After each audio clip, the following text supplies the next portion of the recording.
Question देखते हैं। आओ देखो, करंट का जो दूसरा पार्ट ये है ना, देखो लिखा क्या है, 2 wires each of radius of cross section R. 2 wire हैं, दोनों का कितना रेडियस है, आर ही है, ठीक है। रेडियस क्रॉस सेक्शन जो रेडियस वो कितना है, आर है, बट ऑफ डिफरेंट मटेरियल। मतलब डिफरेंट मटेरियल मतलब क्या, यहाँ पर 2 डिफरेंट मटेरियल बने आर करके टूगेदर इन टू इन, मतलब इन टू इन मतलब क्या, दोनों क्या, एक वायर ये लगा फिर एक दूसरा वायर भी इससे लग गया। बताओ दोनों क्या होंगे, सीरीज में होंगे कि नहीं होंगे? होंगे। If the densities of charge carried in 2 wire are in the ratio of 1:4। दोनों में जो डेंसिटी ऑफ चार्ज कैरी है, ध्यान देना क्या बोला है, if the density of charge carry मतलब क्या, स्मॉल एन, पता था एन ए वी डी में जो स्मॉल एन क्या है, चार्ज कैरी डेंसिटी एक नहीं है। बोला ये दोनों वायर की जो डेंसिटी है, जो रेशियो वो कितना है, 1:4 है। फिर बोला the drift velocity of the electron in 2 wire will be in the ratio of drift velocity का रेशियो बताओ। तो देखो पहले देखो क्या है, ये स्मॉल एन 1 अपन स्मॉल एन 2 का रेशियो 1/4 दे रहा है। ड्रिफ्ट वेलोसिटी का रेशियो पूछ रहा है। बताओ हमारे पास है क्या, बोला इन टू इन मतलब क्या, करंट सेम है। अगर करंट सेम है तो फॉर्मूला कौन सा लगाओगे, वीडी वाला। वीडी का फॉर्मूला करंट वाला लगाना, VD is equal to I/NE लगा दिया, ठीक है। क्योंकि सीरीज में है इसलिए दोनों करंट सेम है, काट दिया रेशियो में। क्रॉस सेक्शन एरिया सेम बोला, रेडियस सेम है तो एरिया पे क्या होता है, सेम रहेगा, काट दिया। तो ड्रिफ्ट वेलोसिटी किस पर डिपेंड कर रहा है, एन पर। अगर ड्रिफ्ट वेलोसिटी एन पर डिपेंड कर रहा है, NEA, अगर NE है, ई भी क्या है, कांस्टेंट है। अगर ड्रिफ्ट वेलोसिटी एन पर डिपेंड कर रहा है तो क्या लिखोगे, N2/N1 लिखा। देखो इनवर्स रिलेशन बनना है ना, N2/1/2 क्या लगा, 2/1 लगा, 4:1 आंसर आ गया, खत्म। ये इतना आसान ये क्वेश्चन था एक तरीके से। देखो ठीक है, मैंने कल बताया उस दिन आप लोग बता था कि अगर मान लो क्वेश्चन में करंट देता है तो आई वाला फॉर्मूला लगाना ड्रिफ्ट वेलोसिटी में। अगर क्वेश्चन पोटेंशियल देता है तो पोटेंशियल वाला फॉर्मूला लगाना। अगर इलेक्ट्रिक फील्ड देता है तो इलेक्ट्रिक फील्ड वाला फॉर्मूला लगाना, ठीक है। और यहाँ पे देखते हैं अभी यहाँ पे क्या बोल रहा है, बोला the drift velocity of electron of a conductor connected to an external battery is VD। किसी एक्सटर्नल वोल्टेज से कोई एक कंडक्टर है वो कनेक्ट है, उसकी जो ड्रिफ्ट वेलोसिटी इलेक्ट्रॉन की वो कितनी उसमें है, VD है। बोला the conductor is now replaced. Conductor को क्या कर रहे हैं, रिप्लेस बाई अनदर कंडक्टर। अभी इस कंडक्टर देखो यहाँ कंडक्टर लिखा है, उसकी लेंथ मान लो L है, उसको रिप्लेस करें अनदर कंडक्टर। उसको जो दूसरा कंडक्टर लेके आ रहे हैं उसके वो क्या है, उसकी मटेरियल क्या है, सेम है। मटेरियल क्या है उसका सेम। अगर मटेरियल सेम तो टाउ क्या रहेगा, सेम रहेगा। मटेरियल सेम है एंड सेम लेंथ भी क्या देखो सेम है, ठीक है। But double the area cross section. अगर इसका एरिया A है तो उसका एरिया कितना होगा, 2A होगा, ठीक है। पहले जो है उसका क्या, उससे क्या है, ये डबल है, ये बोल रहा है। The applied voltage remain same. Applied voltage क्या बोल रहा है, सेम है दोनों में। मतलब V यहाँ पे भी तो लगाएगा तो यहाँ भी क्या लगाया गया, V लगाया गया। तो बताओ अगर अप्लाइड वोल्टेज सेम है तो बताओ, अब बोल रहा है कि the new drift velocity will be. Applied voltage same बोला, न्यू ड्रिफ्ट वेलोसिटी क्या होगी। तो बताओ अगर न्यू ड्रिफ्ट वेलोसिटी बोल रहा है तो हमारे पास फॉर्मूला क्या होता है, VD। बताओ क्या होता है फॉर्मूला, बताओ अप्लाइड वोल्टेज वाला फॉर्मूला क्या होता है, E/τ/m × V/L। ये तो होता है। ड्रिफ्ट वेलोसिटी बारे में पूछ रहा है ना, तो यही फॉर्मूला लगाओ, E/τ/m V/L। पता बोला पोटेंशियल डिफरेंस दोनों में क्या है, सेम है। लेंथ भी क्या दोनों की सेम है, यही तो फॉर्मूला है भाई, लेंथ में सेम है। और ये टाउ क्यों रहेगा सेम, क्योंकि दोनों मटेरियल क्या है, सेम है। ई की वैल्यू क्या है, दोनों सेम रहेगी। अब मास ये क्या, मास क्या है, मास इलेक्ट्रॉन है, ये भी क्या है, इलेक्ट्रॉन, दोनों में सेम है। तो VD क्या आएगा, सेम आएगा नहीं आएगा दोनों में। हमें लग रहा था एरिया है तो डबल कर दिया, VD = I/NE। जितने VD = I/NE सोचा उसने गलत करके क्वेश्चन चलाएगा वो। भाई यहाँ पे वोल्टेज गारंटी तो वोल्टेज वाला फॉर्मूला सोचो, अच्छा रहेगा, आसान रहेगा, क्वेश्चन जल्दी हो जाएगा, ठीक है। ये हो गया। फिर अगला क्वेश्चन देखो, ये अगला क्वेश्चन देखो क्या दे रहा है। अगला क्वेश्चन दे रहा है, एक current I flows through a uniform wire of diameter D। एक यूनिफॉर्म वायर जिसका डायमीटर कितना D है, इससे करंट I फ्लो कर रहा है। बोल रहा है कि when the mean electron drift velocity is VD।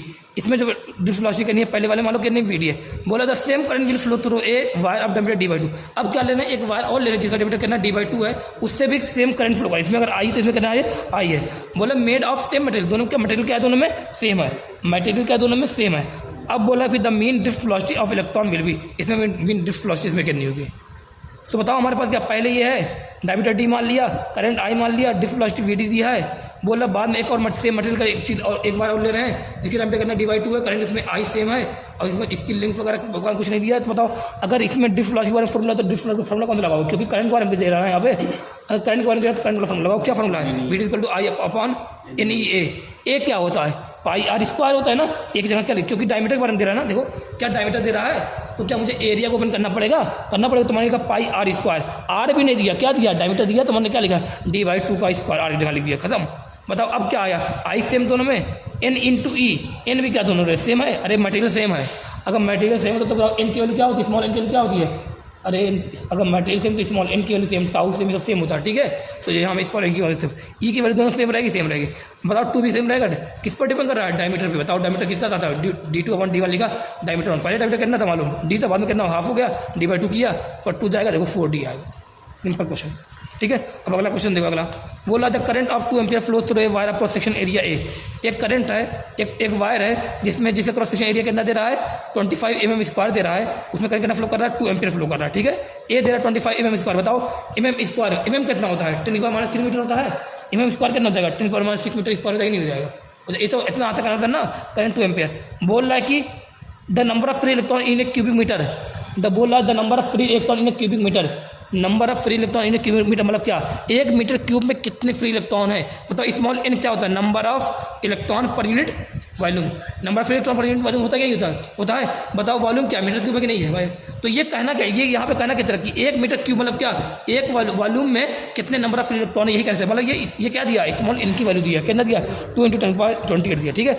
बोला द ड्रिफ्ट वेलोसिटी, बताओ तुम्हें दिया आई, तुम्हें दिया एन, तुम्हें दिया एन, पूछा क्या ड्रिफ्ट वेलोसिटी, बताओ कौन सा फॉर्मूला, आई दिया आई अपॉन एन ई वाला, एन लगाया आई लिखा, एन की वैल्यू लिखी, ई लिखा, यहाँ पे ई की वैल्यू क्या होती है 1.6 × 10⁻90 होती है, लिखा ए की वैल्यू लिखा, ए क्या रहेगा 25 × 10⁻6 मीटर स्क्वायर रख दिया, यहाँ सॉल्व कर लिया, आंसर आ गया, ठीक है। ऐसे ऐसे कितने आसान क्वेश्चन दिए होते हैं, ठीक है। अब मैं आ जा रहा हूँ किस पर, करंट डेंसिटी पर, किस पर आ जा रहा हूँ करंट डेंसिटी, बहुत सिंपल है ये, 3 तरह के क्वेश्चन जो बनते हैं मैं आप लोग बता दे रहा हूँ, ठीक है। सबसे पहले मैं आप लोग को बता देता हूँ ना कि यूनिफॉर्म इलेक्ट्रिक फील्ड में जब फ्लक्स निकालते तो याद ही नहीं आता है, अगर यूनिफॉर्म, ये तो करंट डेंसिटी का जो बता रहा हूँ, यूनिफॉर्म इलेक्ट्रिक फील्ड में एक यूनिफॉर्म इलेक्ट्रिक फील्ड का रीजन है, उसमें मान लो कोई एक क्रॉस सेक्शन एक वायर कुछ मटेरियल रखा गया है जिसका एरिया वेक्टर भी इधर ही है मान लो, तो बताओ उसको फ्लक्स करना होगा, बताओ फ्लक्स का फॉर्मूला क्या लगाते हैं E cos थीटा, याद ही नहीं याद है। जब भी यूनिफॉर्म इलेक्ट्रिक फील्ड होती है तो फ्लक्स का फॉर्मूला क्या लगा देते हैं E cos थीटा। फ्लक्स क्या होता था, number of line electric field line passing through a given cross section area. बताओ इस तरह ये वायर रखा, ये रखा है इलेक्ट्रिक फील्ड, तो ये रखा, इस तरह इलेक्ट्रिक फील्ड लाइन जा रही है, क्या लिखा flux equal to E cos theta. क्या होता है इलेक्ट्रिक फील्ड और एरिया वेक्टर में एंगल, एरिया वेक्टर क्या था, प्लेन के परपेंडिकुलर जो लाइन है उसको बोलते हैं एरिया वेक्टर। कैसा रखा, ये प्लेन कैसे रखा है, जिसको तुम दिख रहा है ना इस तरह रखा होगा ये प्लेन, ठीक है। एरिया वेक्टर यही है, इलेक्ट्रिक फील्ड भी यही है, दोनों सेम रखे, तो E और A एंगल कितना 0 डिग्री, तो थीटा कितना हो गया 0 डिग्री, यहाँ पे कितना फ्लक्स आ गया E × A आ गया। सेम ऐसे देखो अब इस तरह रखा गया, कैसे रखा गया, ये रखा गया। अब तुमसे पूछा फ्लक्स यहाँ पे कितना आएगा, पूछ रहा है फ्लक्स यहाँ पे कितना आएगा। अब मुझे यहाँ पे क्या निकालना पड़ेगा, सबसे पहले मुझे निकालना पड़ेगा यहाँ पे, क्योंकि इलेक्ट्रिक फील्ड यूनिफॉर्म है, अगर इलेक्ट्रिक फील्ड यूनिफॉर्म तो मतलब फ्लक्स का फॉर्मूला क्या लगाते हैं E cos थीटा लगाते हैं। बताओ E cos मैं लगाने जा रहा हूँ, cos थीटा, या थीटा क्या होगा, थीटा होता है E वेक्टर और A वेक्टर के बीच का एंगल। बताना यहाँ पे E क्या है, E कहाँ पे, E ये है, A वेक्टर कहाँ पे, प्लेन ऐसे रखा, प्लेन इस बार ऐसे रखा हुआ है, ठीक है, प्लेन ऐसे रखा, तो एरिया वेक्टर कहाँ जाएगा, ये जाएगा नहीं जाएगा। एरिया वेक्टर क्या होता है, प्लेन के परपेंडिकुलर जो लाइन होती है उसको बोलते हैं एरिया वेक्टर, ठीक है। तो एरिया वेक्टर ये क्या, बताओ एरिया वेक्टर को मैंने ये डायरेक्शन बना दी, देखो ये डायरेक्शन बनाई है, E वेक्टर डायरेक्शन ये है। बताओ ये क्या, ये एंगल दिया 60 डिग्री दिया कि नहीं दिया है। अगर ये 60 है, बता मैं यहाँ बना दे रहा हूँ, ठीक है, ये बना दे रहा हूँ, ये देखो प्लेन है, किसका प्लेन है, ये प्लेन किसका है, इस प्लेन जो भी वायर है, जो भी गिवन क्रॉस सेक्शन एरिया उसका प्लेन दिया है, ठीक है। एरिया वेक्टर कहाँ इसका है, ये एरिया वेक्टर, ठीक है। ये एंगल दे रहा है, कितना दे रहा है एंगल 60 डिग्री दे रहा है शायद, हाँ 60 डिग्री दे रहा है, ठीक है, ये 60 डिग्री दे रहा है। E वेक्टर कहाँ पे, E वेक्टर ये है, मुझे निकालना क्या है, मुझे E और A के बीच एंगल, क्या E और A के बीच एंगल ये वाला है कि नहीं है, मुझे ये निकालना है। बताओ ये कितना 60 है, अगर ये 60 है तो बताओ ये कितना हो जाएगा, ये पूरा 90 दिख रहा है कि नहीं दिख रहा है, दिख रहा है 90 - 60 कितना हो जाएगा 30 हो जाएगा। अगर ये 30 है तो बताओ ये प्लेन है, प्लेन के परपेंडिकुलर एरिया वेक्टर होता है कि नहीं होता है, तो इनके बीच ये पूरा एंगल कितना 90 नहीं है, तो ये 30 है, ये कितना आ गया 60 आ गया कि नहीं आ गया, 60 आ गया। बताओ इसका मतलब A और E के बीच एंगल कितना, थीटा कितना आ गया 60 डिग्री। तो आप फ्लक्स लिखोगे E cos 60 आएगा नहीं आएगा, क्योंकि थीटा कितना हो गया 60 डिग्री यहाँ पर आ गया, ठीक है। अब देखो यहाँ पे क्या है, अब देखो यहाँ पे दोनों में इलेक्ट्रिक फील्ड यूनिफॉर्म थी, यहाँ पे क्या है इलेक्ट्रिक फील्ड नॉन यूनिफॉर्म है। अगर इलेक्ट्रिक फील्ड नॉन यूनिफॉर्म होती है तो हम लोग क्या करते हैं, फ्लक्स का फॉर्मूला E cos नहीं लगाते, हम लोग सीधे लगाते हैं d phi = E vector dot dA vector. d phi का इंटीग्रेशन करेंगे in bracket E integration E vector dot dA vector करेंगे, ठीक है, क्योंकि फ्लक्स d phi इंटीग्रेशन करना आएगा, फाई आएगा, integration of E vector dot dA vector, ये कर दिया। E वेक्टर क्या है यहाँ पे, E वेक्टर यहाँ पे यूनिफॉर्म नहीं, नॉन, इसीलिए E को हमने बाहर नहीं किया, E यूनिफॉर्म नहीं किया, नॉन इसलिए बाहर नहीं किया। ये 3 मेथड इसमें है करने के। अब देखो आ जाओ, करंट डेंसिटी क्या होती है। करंट डेंसिटी एक तरीके से वेक्टर क्वांटिटी है, ये बता दीजिए कि current flowing per unit cross section area. Flux क्या बताता है कि कितना इलेक्ट्रिक फील्ड फ्लो कर रहा है, कितना इलेक्ट्रिक फील्ड फ्लो कर रहा है एक गिवन क्रॉस सेक्शन एरिया में। करंट डेंसिटी क्या बताती है, करंट डेंसिटी बताती है कि कितना करंट फ्लो कर रहा है एक यूनिट क्रॉस सेक्शन एरिया में, कितना करंट फ्लो कर रहा है, ये करंट डेंसिटी बताती है। हमारे पास करंट डेंसिटी का फॉर्मूला क्या रहेगा, J = I/R है। कब लगेगा बता रहा हूँ ये सब चीज़ें। I = क्या होता है, N × E है, NEAVD। बताओ ये I को, ये A को नीचे लाए, अगर I को नीचे लाए तो I/A बताया क्या हो गया, J हो गया, तो J वेक्टर क्या आ रहा है, NE आ रहा है कि नहीं, VD का फॉर्मूला क्या था है, VD ड्रिफ्ट फ्लक्स फॉर्मूला क्या था, E × E/m × τ, ठीक है। अब यहाँ अब ध्यान देना, अब यहाँ से मैंने क्या किया, यहाँ से मैंने जो वैल्यू थी, किसकी वैल्यू थी यहाँ पे ध्यान देना, यहाँ से मैंने देखो N E square, N E into E square हो जाएगा, नहीं हो जाएगा, अपॉन में हो जाएगा, और टाउ को आगे लाए तो N E square upon M, tau इसको आगे लाए। बताओ ये N E square upon N E square upon M into tau जो है ये तुम्हें बताएगा सिग्मा कंडक्टिविटी। ये कंडक्टिविटी का फॉर्मूला आ गया, N E square upon M into tau आ गया। यही निकाला तो कहना सिंपल, कैसे निकाला तो निकाल तरीका तो क्या था हमारे पास, I equal to N E A V D, ये तो याद है सबको, याद है। मैंने कहा आई अपॉन ए क्या हो गया, एन ई वी डी आ गया कि नहीं आ गया, आई अपॉन ए क्या बताता है, करंट डेंसिटी जे हो गया, ठीक है। फिर क्या लिखा, N E V D formula क्या था, E into E upon M into tau, यही तो अरे वी डी निकाल सबसे पहले निकाला फॉर्मूला ई अपॉन टाउ। बताओ यहाँ मैंने किया एन ई स्क्वायर अपॉन में एम इंटू टाउ, ई को मैंने अलग कर दिया। बताओ जे इक्वल टू क्या आ रहा है कि नहीं आ रहा है, आ रहा है। ये जो है ना ये वैल्यू बता देगी है तुम्हें कंडक्टिविटी, क्या बताती है कंडक्ट, इसका उल्टा इसका रेसिप्रोकल क्या बताएगा, रेजिस्टिविटी का फॉर्मूला यहीं आता है, ठीक है। यही ओम्स लॉ का, यही अगर देखा जाए ओम्स लॉ यहीं से आया था, बता रहा हूँ यही ओम्स लॉ आया था, ठीक है। यहाँ से रेजिस्टिविटी का फॉर्मूला आया था, यहाँ से J vector equal to, J vector की डायरेक्शन क्या होगी, जे वेक्टर की डायरेक्शन वही होगी जो इलेक्ट्रिक फील्ड की डायरेक्शन, वही जे, क्योंकि सिग्मा ये पूरा क्या है कांस्टेंट है, तो जो इलेक्ट्रिक फील्ड की डायरेक्शन वही जे वेक्टर की डायरेक्शन होगी, ध्यान देना इस बात को, ठीक है। तो जो इलेक्ट्रिक फील्ड है वही जे वेक्टर, यहाँ से आ गया, ठीक है। अब मैं यहाँ पे करंट जैसे यहाँ था इससे अब कंपेयर करके लिखो, ठीक है, ध्यान देना। अब वैसे यहाँ पर गिवन क्रॉस सेक्शन एरिया लिखा है, देखो अब क्या है, अब ध्यान देना, जैसे यहाँ पे लिखा है flux equal to E A cos theta, वैसे यहाँ लिखेंगे I equal to J A cos theta, J equal to I है तो आई इक्वल क्या लिखेंगे, J A cos theta. Theta क्या रहेगा, थीटा रहेगा जे वेक्टर और ए वेक्टर की डायरेक्शन के बीच का एंगल। जे वेक्टर क्या है, जे वेक्टर जो है वो इलेक्ट्रिक फील्ड की जो डायरेक्शन होगी वही जे वेक्टर की भी डायरेक्शन होगी। ए वेक्टर क्या है पता तुम्हें, ठीक है। तो आओ मैंने यहाँ पे निकाला, बताओ यहाँ पे कैसे रखा, इस तरह रखा है, जे वेक्टर क्या यही इलेक्ट्रिक फील्ड डायरेक्शन, यही जे वेक्टर डायरेक्शन, क्या ए वेक्टर डायरेक्शन यही है, कितना एंगल 0 डिग्री, जे कॉस 0 आगे, जे आगे कि नहीं आगे, आगे। सेम ऐसे यहाँ पर भी देखो, यहाँ पर थीटा कितना आएगा 60 डिग्री आएगा, जो इलेक्ट्रिक फील्ड की डायरेक्शन है वही जे वेक्टर डायरेक्शन। बताओ जे वेक्टर डायरेक्शन यही रहेगी, रहेगी नहीं रहेगी, रहेगी। ए वेक्टर कहाँ पे आएगा, यही आएगा, तो जे और वेक्टर के बीच का अभी यहाँ निकाल, जे एक कितना आएगा 60 डिग्री आएगा, तो यहाँ पे क्या आ गया, I equal J cos theta लिखा, J cos 60, I equal to J cos theta लिखा, यहाँ पे ये आ गया। अब जब यहाँ पे जब जे ध्यान देना, अगर यहाँ पे यूनिफॉर्म करंट डेंसिटी नहीं है, नॉन, जैसे यहाँ पे यूनिफॉर्मिटी फिर नॉन यूनिफॉर्मिटी फिर सेम ऐसे मैंने लिया uniform current density, uniform current density, non uniform current density. अब यहाँ पे लिया, अब यहाँ पे जो फॉर्मूला बनेगा वो रहेगा I is equal to J vector dot D A. यहाँ क्या flux is equal to integration of E vector dot D A vector, वैसे यहाँ पर भी है I is equal to flux, यहाँ आई लिख दिया, I is equal to integration of J vector dot D vector. इसको याद करना, ये कब लगेगा, जब जे क्या रहेगा नॉन यूनिफॉर्म, इसीलिए तो जे को हम बाहर नहीं ले पा रहे हैं यहाँ पर, ध्यान देना। ये मैंने 3 फॉर्मूले, थोड़ा सा यहाँ फ्लक्स की भी बातें रिवर्स करा दी थी, ये बात आ गई, ठीक है। अब तुम्हारे पास 3 तरह की चीज़ आ गई, करंट की डेंसिटी के कितने फॉर्मूले आ गए, सॉरी करंट के कितने फॉर्मूले आ गए, 3 आ गए। तो करंट डेंसिटी किसके साथ दी रहेगी तुम्हें लगाना है, आई इज इक्वल, ध्यान देना, I is equal to J vector dot A vector कब लगाओगे, जब तुम्हें जे वेक्टर और ए वेक्टर, जे और ए दोनों वेक्टर क्वांटिटी की फॉर्म में दिया जैसे जे लिखा 2i के प्लस 3j के प्लस 4k का, ए लिखा 2i के प्लस 3j का, वैसे कुछ लिखा है। तो तुम्हें जब जे और ए दोनों वेक्टर फॉर्म में दिखे तो तुम करंट निकालने के लिए जे वेक्टर डॉट ए वेक्टर लगाना। अगर तुम्हें जे और ए का मैग्नीट्यूड दिखे और उनके बीच का कुछ एंगल वगैरह दिखे तो जे कॉस 60 डिग्री कॉस थीटा लगाना यहाँ पे। जे और ए का मैग्नीट्यूड दिखे, मतलब जे और जे क्या रहे, यूनिफॉर्म रहे, तो जब जे यूनिफॉर्म रहे तब ये दोनों फॉर्म लगाना, तब ये फॉर्मूला। अगर जे की वैल्यू नॉन यूनिफॉर्म है, जे किसी पर डिपेंड कर रहा है, तब तुम इंटीग्रेशन वाला फॉर्मूला लगाना, ये वाला फॉर्मूला लगाना, ठीक है। 3 तरह के क्वेश्चन, 3 तरह। अब ये देखो पहला क्वेश्चन जे वेक्टर के फॉर्म में है, ए बी वेक्टर के फॉर्म में है, तो यहाँ करंट निकालने को लगेगा कौन formula, I equal to J vector dot A vector, यही तो रहेगा। जे वेक्टर लिखा पहले, ए वेक्टर, अरे क्या डॉट प्रोडक्ट करना आता है, आई का आई के साथ, जे का जे के साथ, के का के साथ, आई डॉट आई कितना होता है 1, जे डॉट जे कितना होता है 1, के डॉट के कितना होता है 2 × 1 कितना होगा 2, -1 -3 इंटू प्लस का 1 कितना होगा -3, प्लस 1 इंटू प्लस 1 कितना होगा प्लस का 1 होगा, देखो कितना आ गया, आई आ 0 एम्पियर, यहाँ से निकाल लिया। अब ये देखो यहाँ पे वेक्टर फॉर्म में तो ये फॉर्मूला लगाया। अब यहाँ पे देखो जो जे की वैल्यू किस में दी है, मैग्नीट्यूड के फॉर्म में दी है, ए की वैल्यू किसके में है, मैग्नीट्यूड के फॉर्म में है, तो यहाँ क्या लगाओगे, I is equal to J A cos theta लगा दिया। थीटा कितना था यहाँ 45 है, बताओ कितना आएगा, 45 आएगा नहीं, अरे बताओ बोलना क्यों, वही बनेगा ए वेक्टर, यही ए वेक्टर जाएगा क्योंकि ऐसे रखा है, तो ए वेक्टर कहाँ जाएगा, ये जाएगा, जे वेक्टर कहाँ पे है, ये है, निकाल लो कितना आएगा थीटा 45 डिग्री। अगर जे कॉस लगा, जे की वैल्यू रखी, ए की वैल्यू रखी, कॉस 60 कॉस 45 वैल्यू रखी, यहाँ पे आई की वैल्यू आ गई, ये आगे कि नहीं आगे, समझ में आगे होगा, आगे। अब देखो तीसरा क्वेश्चन क्या है, तीसरा क्वेश्चन जो जे दिया वो दिया अल्फा आर, जे दिया है अल्फा आर, मतलब यहाँ पे जो जे है वो यूनिफॉर्म नहीं है, वो नॉन यूनिफॉर्म है, और जब भी जे नॉन यूनिफॉर्म रहे तो इधर करंट यहाँ पे इंटीग्रेशन वाला फॉर्म लगाना, I equal to integration of J dot D A, ये लगाओगे, ठीक है। अल्फा कांस्टेंट दिया है, आर दिया डिस्टेंस फ्रॉम द सेंटर दिया है, और तुमसे बोला है calculate total current flowing in the wire. J दे के आर दे के तुमसे करंट पूछ रहा है, तो बताना मुझे यहाँ पे मैं करंट कैसे निकालूं। सबसे पहले बताओ ये क्या दिया, जे को अल्फा आर दिया है, आर क्या दिया है, डिस्टेंस फ्रॉम सेंटर दे रहा है, बताओ अल्फा, ध्यान देना, क्या यहाँ जब सेंटर है तो हम लोग दूर जाएँ तो क्या आर की वैल्यू बढ़ेगी नहीं बढ़ेगी? बढ़ेगी। अगर आर की वैल्यू बढ़ेगी तो क्या जे की वैल्यू बढ़ेगी? अगर जे की वैल्यू बढ़ेगी मतलब जे क्या है? करंट डेंसिटी है, तो क्या जो करंट की जो डेंसिटी है वो बढ़ेगी नहीं बढ़ेगी? बढ़ेगी। तो यहाँ पर शुरुआत, यहाँ पर करंट डेंसिटी क्या है? कम है, फिर क्या करंट डेंसिटी बढ़ रही है, फिर क्या हो रही है? बढ़ रही, फिर बढ़ रही, बढ़ रही, क्यों बढ़ रही है? क्योंकि जे जो है आर के हिसाब से क्या होगा? बढ़ेगा। तो दूरी सेंटर जाने जे की वैल्यू क्या हो रही है? बढ़ रही है, देखो बढ़ रही नहीं बढ़ रही, करंट डेंसिटी बढ़ रही है।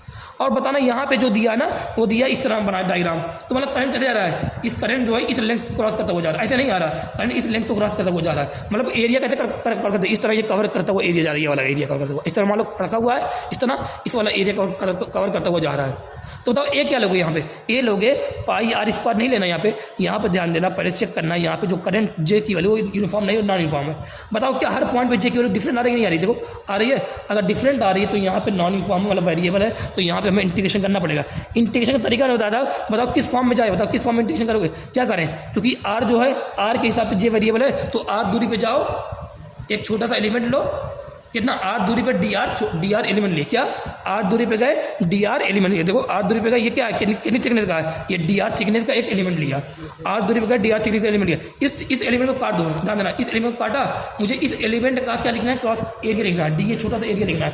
मतलब इस एलिमेंट का एरिया क्या बनेगा? क्या ये जब काटोगे तो इसकी जो लेंथ है, क्या ये अरे आर आ रहा है कि नहीं है? ये क्या बनेगा? आर आ रहा है कि नहीं? रेडियस है, तो क्या 2 पाई आर बनेगा नहीं बनेगा? इसकी थिकनेस कितनी? डी आर है, तो इसका जो ये रेक्टेंगल बनेगा नहीं बनेगा? तो डी ए क्या रहेगा? एल इंटू बी रहेगा, तो डी ए कितना आ गया? 2 pi are into D R रहेगा। शायद मैंने ये बोला था आप लोग को, ये याद करने हैं, समझाया था, बोला था कि इसको डी एस की वैल्यू, रिंग के डी ए की वैल्यू याद करना है, 2 pi R D are. Ring बनना है ना, क्यों रिंग बनना है? यहाँ पे एलिमेंट रिंग क्यों लेना पड़ रहा है? क्यों नहीं मैंने यहाँ पे एलिमेंट जो है सर्कल लिया, रिंग क्यों लिया? अगर सर्कल लेता तो बताओ, अगर सर्कल लेता तो बताओ, जो सर्कल लेता क्या वो पूरा सर्कल पर जो जे की वैल्यू थी वो यूनिफॉर्म थी कि नॉन यूनिफॉर्म आती? नॉन यूनिफॉर्म आती ना। यहाँ पर कुछ और है, यहाँ कुछ और, यहाँ पर कुछ और है, तो बताओ मुझे एलिमेंट लेने कोई फायदा हुआ क्या? नहीं। मुझे एलिमेंट ऐसा लेना है कि जिस छोटे से एलिमेंट पर जे की वैल्यू क्या आए? यूनिफॉर्म आए। तो बताओ जब मैं आर दूरी पर डी आर एलिमेंट लिया तो क्या इस छोटी थिकनेस के लिए जो जी की वैल्यू यूनिफॉर्म दिखेगी नहीं दिखेगी? अरे बताओ, ये आर पर डिपेंड कर रहा है कि नहीं कर रहा है? तो क्या इस छोटे से थिकनेस के लिए जो जे की वैल्यू यूनिफॉर्म दिखेगी नहीं दिखेगी? दिखेगी। इसलिए मैं यहाँ पे एलिमेंट का लिया, रिंग लिया, और रिंग के जो छोटे से एरिया रहेगा वो क्या रहेगा? D equal to 2 pi R D R रहेगा। लगा यहाँ पे जे की वैल्यू रखी, डी ए की वैल्यू रखी, इंटीग्रेशन किया, अल्फा कॉन्स्टेंट 2 पाई कॉन्स्टेंट बाहर ले गया, क्या बचा? आर स्क्वायर डी आर बचा। आर स्क्वायर का एलिमेंट वो करेगा इंटीग्रेशन, आर क्यूब बाई 3 आएगा, यहाँ से सॉल्व कर लेना, ठीक है। सेम ऐसे यहाँ पर J not in bracket 1 by I, ये क्वेश्चन भी कर लेना आप लोग, एक बार कर लेना, ठीक है। टाइम मिलेगा तो कर लेना, लेकिन इतना इंपॉर्टेंट नहीं है ये, हम पूछा जाता है, लेकिन बता दिया एक बार, और ताकि आप लोग को अच्छे से आ जाए, ठीक है। अब यहाँ पे आओ, अभी मैंने प्रूफ किया था J equal to sigma E. क्या प्रूफ किया था? J is equal to sigma E proof किया था। बताओ जे क्या है? आई बाई ए है। सिग्मा क्या है? बोलो सिग्मा क्या है? 1/ρ है कि नहीं है? अरे सिग्मा कंडक्टिविटी क्या 1/रेजिस्टिविटी होती है। ई क्या? ई है इलेक्ट्रिक फील्ड। बताना आप लोग सबको बताया डेल्टा वी क्या होता है? इलेक्ट्रिक फील्ड इनटू लेंथ होता है कि नहीं होता है? Delta we electric field length होता है, पढ़ा है हमने इलेक्ट्रो में। तो ई क्या रहेगा? डेल्टा वी बाई एल रहेगा। तो एक जगह क्या लिखा? डेल्टा वी बाई एल रखा। बताना ये आई बाई ए रखा, यहाँ पे डेल्टा वी बाई। बताओ डेल्टा वी इक्वल टू क्या आ जाएगा? आई बाई, ध्यान देना, इसको आई रो एल बाई आएगा नहीं आएगा? आई रो एल बाई ए आएगा नहीं आएगा? आएगा। अब ये रो क्या रेजिस्टिविटी है? बताओ रो एल बाई ए क्या देता है? रेजिस्टेंस देता है। तो rho L by A resistance, तो यह क्या यहाँ पे delta V equal to I R proof हो गया कि नहीं हो गया? प्रूफ हो गया। एक बार और प्रूफ कर दूं मैं, जे इक्वल टू क्या होता है? सिग्मा ई होता है। जे क्या होता है? आई बाई ए होता है। सिग्मा क्या होता है? 1/रेजिस्टिविटी होता है। ई क्या होता है? डेल्टा वी बाई एल होता है। कर दिया। डेल्टा वी क्या आ जाएगा? डेल्टा वी हो जाएगा, रो को इधर ले गए, रो एल को ले गए इधर, ए नीचे है, ये आई ए है, तो डेल्टा वी ये क्या होता है? रेजिस्टेंस होता है कि नहीं होता है? डेल्टा वी इक्वल टू क्या आई आर आएगा नहीं आया?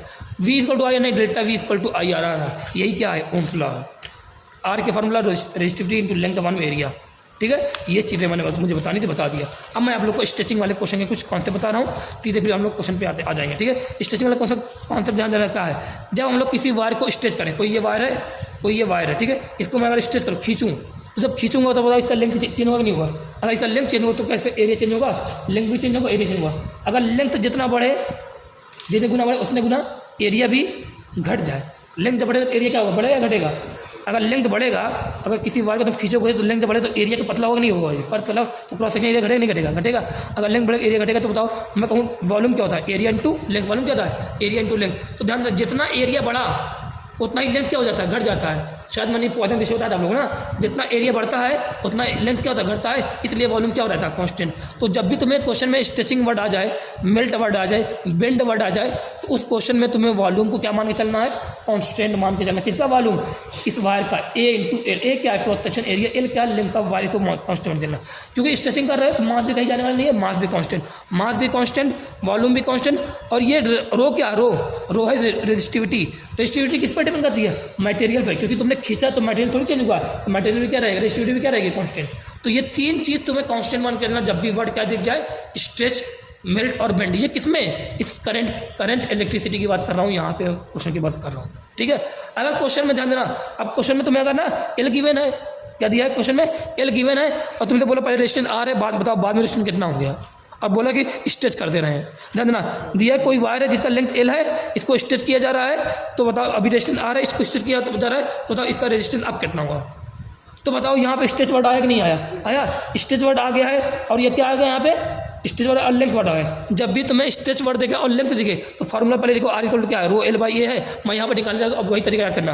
अब मुझे एल है यहाँ पे, मुझे वॉल्यूम क्या रखना है, कांस्टेंट रखना है, और मुझे इस क्वेश्चन में मुझे क्या रखना है, एल के बारे में दिया है, तो मैंने एल को ऊपर मल्टीप्लाई कर दिया, एल को नीचे मल्टीप्लाई, कोई दिक्कत की बात है नहीं। ए इंटू एल क्या होता है, वॉल्यूम होता है, तो क्या होगा, रो एल स्क्वायर अपॉन में वॉल्यूम। बोलो वॉल्यूम क्या रहेगा, स्ट्रेचिंग है ना, क्या रहेगा, कांस्टेंट, रेजिस्टिविटी क्या है, कांस्टेंट, तो रेजिस्टेंस किस पर डिपेंड कर रहा है, एल स्क्वायर पे। तो यहाँ क्या बनेगा, R2 upon R1 equal to L2 upon L1 का होल स्क्वायर। ये किसके लिए, जब रेजिस्टेंस, ध्यान देना, जब क्वेश्चन में स्ट्रेचिंग वर्ड आए, लेंथ वर्ड आए, तब तुम R का प्रोपोर्शन क्या मानना, एल स्क्वायर का काट देना, क्वेश्चन आर सॉल्व हो जाएगा, ठीक है। अगर क्वेश्चन में तुम्हें एरिया दिया है, क्वेश्चन तुम्हें एरिया दिया है, रेडियस दिया है, डायमीटर दिया है, और तुम्हें स्ट्रेचिंग वर्ड दिया है, मेल्ट दिया है, बेंड दिया है, ऐसा कुछ देता है, तब तुम फॉर्मूला क्या करना, तब तुम्हें यहाँ पे इस लेंथ नहीं देती, मतलब तुम्हें यहाँ R equal to rho L by A में से लेंथ को हटाना है। कैसे हटाओगे, इस बार ए को मल्टीप्लाई ऊपर, ए को मल्टीप्लाई नीचे कर दिया, ठीक है। तो क्या हुआ, ऊपर क्या बन गया, वॉल्यूम बन गया, नीचे क्या बन गया, स्क्वायर बन गया। बताओ रेजिस्टिविटी क्या होता है, कांस्टेंट, वॉल्यूम क्या होता है, कांस्टेंट, तो रेजिस्टेंस क्या आ गया, 1 अपॉन ए स्क्वायर के प्रोपोर्शन आ गया। बताओ एरिया क्या होता है, पाई आर स्क्वायर होता है, तो यहाँ क्या लिखा, पाई आर स्क्वायर का, जब आर स्क्वायर का तो आर स्क्वायर का पावर क्या आएगा, स्क्वायर आएगा, तो क्या हो जाएगा, पावर 4 डिवाइडेड बाय पावर भी क्या होगा 4। ये फॉर्मूला कब लगाओगे, जब क्वेश्चन में तुम्हें रेजिस्टेंस दिया हो, स्ट्रेचिंग वर्ड दिया हो, एरिया दिया हो, रेडियस वगैरह दिया हो, तब ये तुम डायमीटर वगैरह दिया, तब ये इनमें से कोई एक फॉर्मूला लगा देना, ठीक है। ये तुम्हें स्ट्रेचिंग वाला था, ये कौन सा था, स्ट्रेचिंग वाले क्वेश्चन थे। लेकिन क्वेश्चन में तुम्हें अगर स्ट्रेचिंग वर्ड ना दिया रहे, ऐसा कुछ ना दिया रहे, और क्वेश्चन में तुम्हें एरिया दिया रहे, मास गिवन रहे, क्वेश्चन क्या दिया रहे, एरिया गिवन रहे, मास गिवन रहे, तुम्हें रेजिस्टेंस पूछ ले, तब क्या करोगे, तुम्हारा बेसिक फॉर्मूला क्या, आर का रो एल बाई ए है, तुम्हें क्वेश्चन में क्या दिया है, एरिया दिया है और मास गिवन है, तो एरिया और मास गिवन है, तो हमें क्वेश्चन में क्या लेना है, यहाँ से मुझे लेंथ भी हटाना है, और एरिया और यहाँ लेंथ, क्योंकि फॉर्मूला क्या, रो एल बाई है, बताओ एरिया दिया, क्या मास दिया, मतलब मुझे क्या यहाँ से हटाना है, मुझे यहाँ से एल को हटाना पड़ेगा, एरिया को रखना पड़ेगा। तो क्या किया मैंने, ए से मल्टीप्लाई ऊपर, ए से मल्टीप्लाई नीचे, बताओ ऊपर क्या वॉल्यूम, तो रो वॉल्यूम अपॉन ए स्क्वायर। बताओ वॉल्यूम क्या होता है, मुझे क्वेश्चन क्या दिया, वॉल्यूम दिया क्या, नहीं, मास दिया है, वॉल्यूम क्या होता है, मास अपॉन डेंसिटी रहेगा, अरे वॉल्यूम क्या मास अपॉन डेंसिटी रहेगा, नहीं रहेगा, तो वॉल्यूम लिखा मास अपॉन डेंसिटी, ये लिखा मास, वॉल्यूम किसका है, वायर का, तो मास किसका रहेगा, वायर का, डेंसिटी किसकी रहेगी, वायर की। ये बात याद रखना, इधर मत पढ़ चले जाओ, वॉल्यूम मास है, अरे किसी पता हो तो पता नहीं कहाँ है, हाँ मास इलेक्ट्रॉन का तुमने मान लिया भाई गलती से। वॉल्यूम किसका है, ये वायर का है, एरिया किसका है, वायर का, रेजिस्टिविटी किसकी है, वायर की, रेजिस्टेंस किसका है, वायर का, कुछ वायर का चल रहा है, ठीक है। तो फॉर्मूला क्या है, रो मास अपॉन में डेंसिटी स्क्वायर। ये कब लगाओगे, जब तुम्हें क्वेश्चन में एरिया मास गिवन हो, स्टिचिंग वगैरह की बात नहीं करें। सेम ऐसे यहाँ पर भी, अगर क्वेश्चन में लेंथ दिया और मास गिवन है, स्टिचिंग वर्ड नहीं दे रहा, तो क्या करना, एल से मल्टीप्लाई ऊपर, एल से मल्टीप्लाई नीचे, तो क्या rho L square upon volume बन गया। अब वॉल्यूम क्या था, मास अपॉन डेंसिटी, तो एक बार मास कहाँ आया, नीचे, डेंसिटी कहाँ गया, ऊपर, ये फॉर्मूला बन गया। ये मैंने कुछ तरीके से करके बहुत क्वेश्चन मैंने यहाँ पे समझा दिया आप लोग, यहीं से बहुत अच्छा हो जाएगा, ठीक है।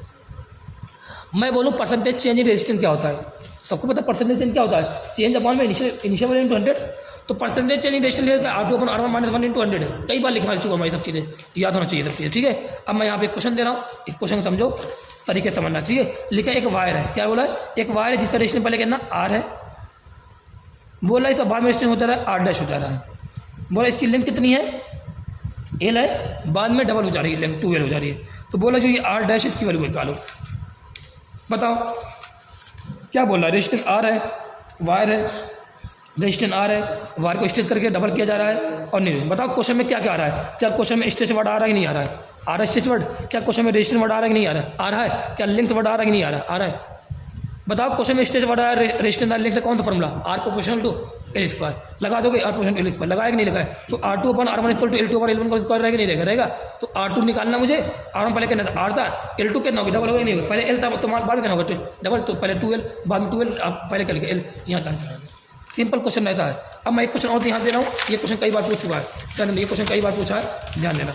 यहाँ लिखा ना ये देखो, ये लिखा है, ये लिखा ये वार दिया है और दे रहा है यहाँ 4 एम्पीयर आ रहा है, तो बोल रहा है तुमसे पूछ रहा है कि बताओ ए और बी पे बताओ ड्रिफ्ट वेलोसिटी कहाँ पे ज़्यादा कहाँ पे कम, ए और बी में ड्रिफ्ट वेलोसिटी कहाँ पे ज़्यादा कहाँ पे कम, करंट डेंसिटी कहाँ पे ज़्यादा कहाँ पे कम, इलेक्ट्रिक फील्ड कहाँ पे ज़्यादा कहाँ पे कम, ऐसा क्वेश्चन दिया। ये क्वेश्चन जेम पूछ रहा है। अब बताओ तुम लोग मुझे बताओ, सबसे पहले बताओ अगर मान लो यहाँ पे मैंने कुछ बैटरी लगाई तो जितना करंट यहाँ इंटर करेगा कितना करंट लीव करेगा नहीं करेगा। सबसे पहले मैंने ये बताया था तुम्हें, जब बताया था कि जब किसी कंडक्टर के क्रॉस पोटेंशियल डिफरेंस लगाते हो तो करंट क्या होता है, उस कंडक्टर के क्रॉस क्या होता है, कांस्टेंट रहता है उस कंडक्टर के क्रॉस, एक कंडक्टर के क्रॉस। तो अगर यहाँ 4 एम्पीयर इंटर कर रहा है तो यहाँ 4 एम्पीयर क्या करेगा, लीव करेगा। ये ध्यान, इसको बात को ध्यान रखना, करंट क्या होता है जितना इंटर करेगा उतना ही क्या करता है, लीव करता है। तो 4 एम्पीयर इंटर के, इसका मतलब करंट क्या है, इस पॉइंट पे ए पर और बी पे क्या है, सेम है। करंट अगर ए और बी पे सेम है तो हमारे पास हमें ए और बी पे क्या चाहिए, ड्रिफ्ट वेलोसिटी चाहिए। अगर ए और बी पे मुझे करंट के बारे में पता है तो क्या ए और बी पे मैं ड्रिफ्ट वेलोसिटी के बारे में निकाल सकता हूँ। कैसे निकालूँ ए और बी पर, V D equal to I upon N E A, ये लगाऊंगा। क्यों ये लगा रहा, V D equal to I upon N E A लगा रहा हूँ, क्यों लगा रहा हूँ, क्योंकि मुझे करंट के बारे में पता है ना, तो लगा दिया। तो V D equal to I upon N E A, बताओ आई क्या दोनों में सेम है, दो जगह एन भी क्या रहेगा, क्योंकि अरे एन क्या मटेरियल तो एक ही है पूरा, एन क्या है, एन डिपेंड करता है मटेरियल, क्या सेम है नहीं सेम है, ई की वैल्यू सेम रहेगी सेम रहेगी। तो बताओ वी डी किस पर डिपेंड कर रहा है, ए पर। तो बताओ ए कहाँ पे ज़्यादा, ए कहाँ पे, ए क्या क्रॉस सेक्शन एरिया, ए कहाँ पे ज़्यादा, क्या क्रॉस सेक्शन एरिया यहाँ पे ज़्यादा है, यहाँ क्रॉस सेक्शन एरिया कम है, तो यहाँ क्रॉस सेक्शन एरिया ज़्यादा, यहाँ कम, बी पर ज़्यादा है। तो बी पर अगर एरिया ज़्यादा तो बी पर ड्रिफ्ट वेलोसिटी क्या आएगी, कम आएगी। देखो और तुम्हें पता भी है क्या, जहाँ पे वायर पतला हो या बोले पाइप पतला हो वहाँ पे ड्रिफ्ट वेलोसिटी क्या होनी चाहिए, ज़्यादा चाहिए, यहाँ ज़्यादा यहाँ पे। अब यहाँ देखो ए और बी पर, अब यहाँ तुम्हें ए और बी पर जे की बात निकालनी, ए और बी पर क्या निकालना, जे की वैल्यू, मतलब करंट से निकलता है। जे क्या होता है, आई अपॉन ए होता है, क्योंकि मुझे पता किसके बारे में, करंट के बारे में पता है, तो जे क्या होता है, आई अपॉन ए होता है। आई क्या दोनों जगह सेम है, तो जे किस पर डिपेंड कर रहा है, ए पर। बताओ जे ए पर, ए कहाँ ज़्यादा है, एरिया क्रॉस सेक्शन एरिया कहाँ पे जाता है, यहाँ पे, तो यहाँ जे क्या होगा, कम देखो बी पे कम कर दिया। फिर बताओ मुझे निकाला इलेक्ट्रिक फील्ड निकाला ए और बी पर, तो बताओ जे के बारे में निकाल गया है, आई के बारे में पता है, जे इक्वल क्या होता है, सिग्मा इंटू ई निकाला कि नहीं निकाया, तो जी सिग्मा क्या है, कांस्टेंट है। क्यों सिग्मा कांस्टेंट, क्योंकि सिग्मा डिपेंड करता है मटेरियल पर, दोनों मटेरियल सेम है तो सिग्मा कांस्टेंट। तो जे हो गया ई के, तो जहाँ पे जे ज़्यादा वहाँ पे ई ज़्यादा है कि नहीं, डायरेक्ट है, तो ए का जे कहाँ पे ज़्यादा है, ए पर, इसलिए ई जो ई है वो भी ए पर ज़्यादा होगा, यहाँ निकाल दिया। ठीक है, ये सब चीज़ें आप लोग को आनी चाहिए और वही आवाज़ मैंने अच्छे से बता दिया। ठीक है, अब मैं यहाँ पे आप लोग को आगे बताता हूँ मोबिलिटी के बारे में। क्या मोबिलिटी के बारे में बता रहा हूँ, किसी ध्यान देना, शायद बताया था आप लोग को, किसी कंडक्टर के अंदर इलेक्ट्रॉन कितनी आसानी से गुजर जाए। मोबिलिटी क्या होता है, किसी कंडक्टर के अंदर इलेक्ट्रॉन कितनी आसानी से गुजर रहा हो, या बताने वाला जो पैरामीटर उसको बोलते हैं मोबिलिटी। या बोले ease of movement of free electron within a conductor, mathematically mu is defined at drift velocity per unit electric field. Ease of movement of free electron, कितनी आसानी से एक इलेक्ट्रॉन कंडक्टर के अंदर से पास हो रहा है, इलेक्ट्रॉन के आसानी से पास हो रहा है, उसी को बोलते हैं मोबिलिटी। फ्रीडम ऑफ मूवमेंट, ठीक है, इसको मैथमेटिकली बोलते हैं drift velocity per unit electric field. क्या, drift velocity per unit electric field जो तुम्हें देता है वो क्या देता है, मोबिलिटी देता है। ठीक है, तो देखा क्या होता है, म्यू अरे म्यू, इसको किसे डोंट करें, म्यू से, म्यू क्या आ रहा है, वी डी अपॉन ई।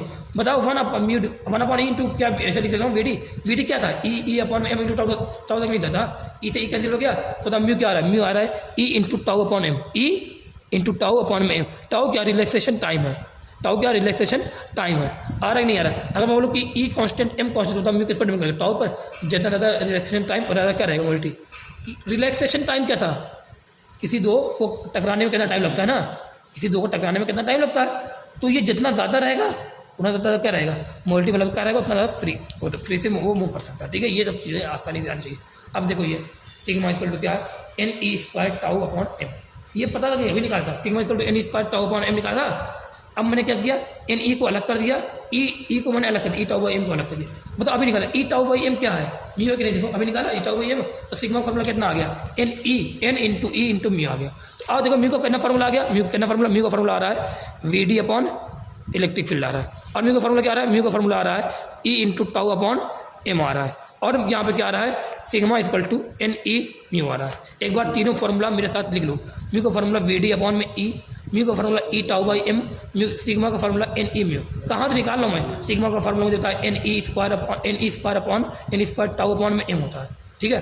अब मुझे पता एन ई किया, ई टाउ बाई एम किया, ई टाउ बाई एम क्या होता है, म्यू होता है। तो यहाँ पे देखो ये भी फॉर्मूला आ गया, म्यू का फॉर्मूला मुझे ये तो याद करना ही पड़ेगा, ठीक है। एक याद कर लो, बाकी सब तो आ ही जाएगा।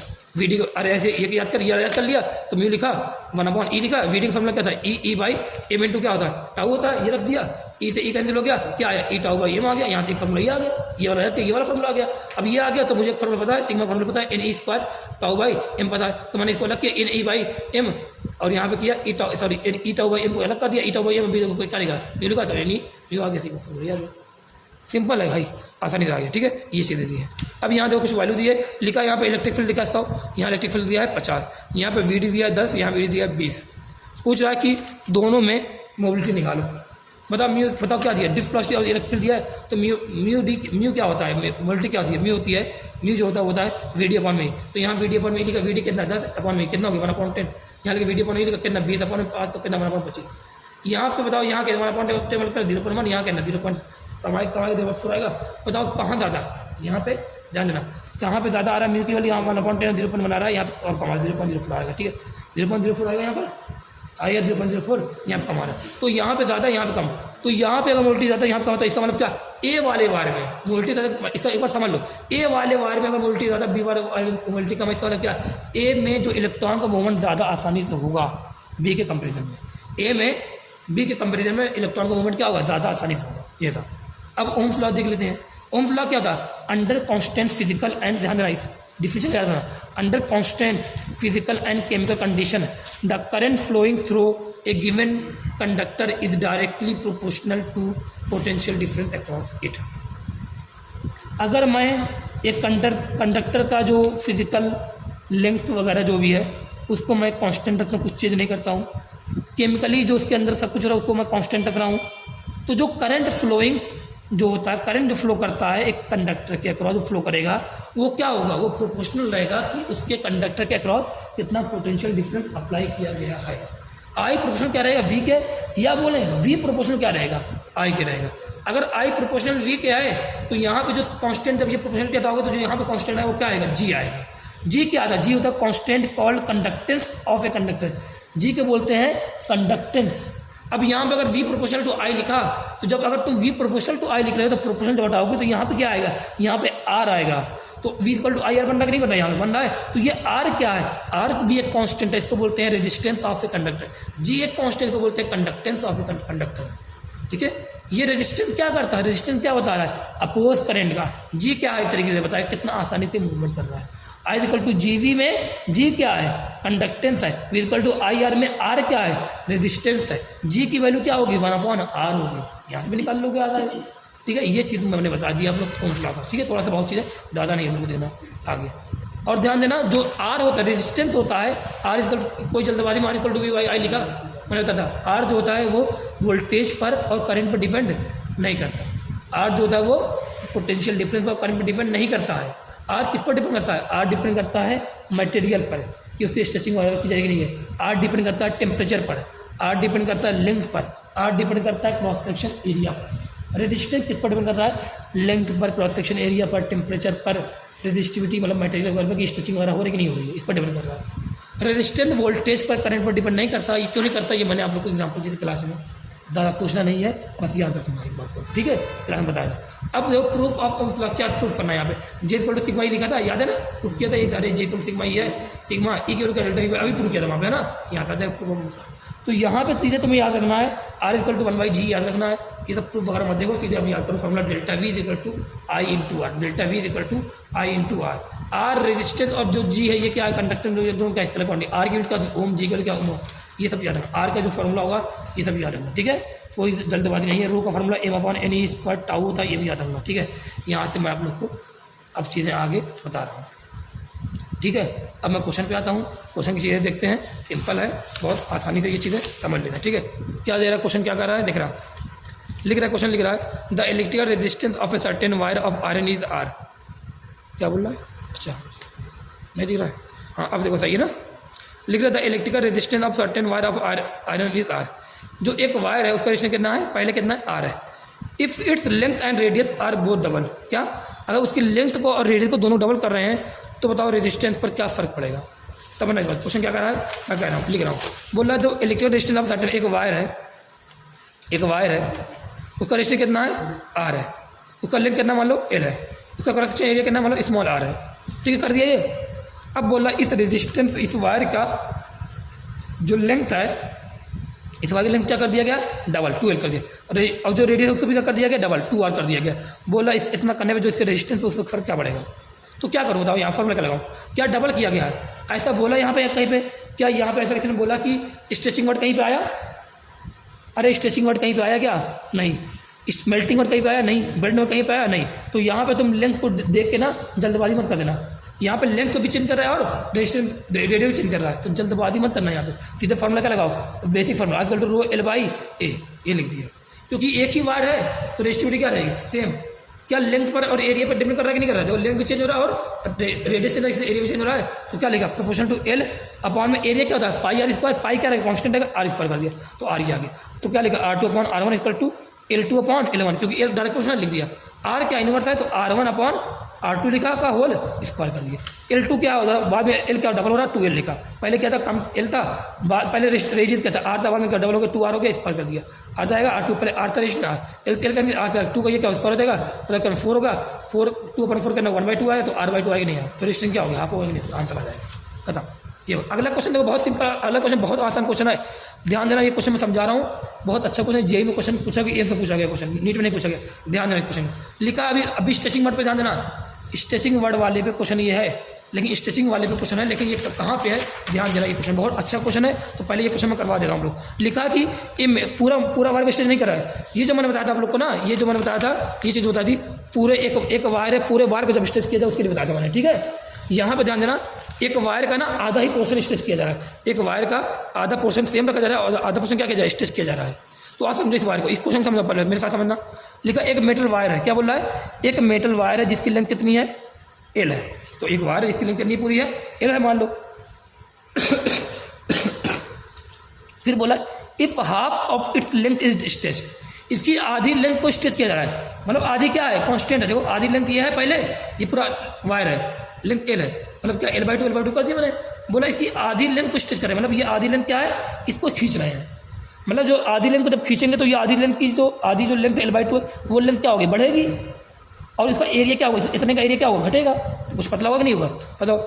लेकिन जो आधी लेंथ है वो क्या है, उसको सेम कर रहे हैं, ठीक है, उसको वैसे if half of this length is stretch uniformly such that final length of wire become 2L, ये आधी लेंथ को इस तरह खींच रहे हैं कि आधी लेंथ तो यहीं पड़ी है L/2 की, जो पूरी लेंथ हो जा रही है बाद में वो लेंथ कितनी हो जा रही है, 2L हो जा रही है।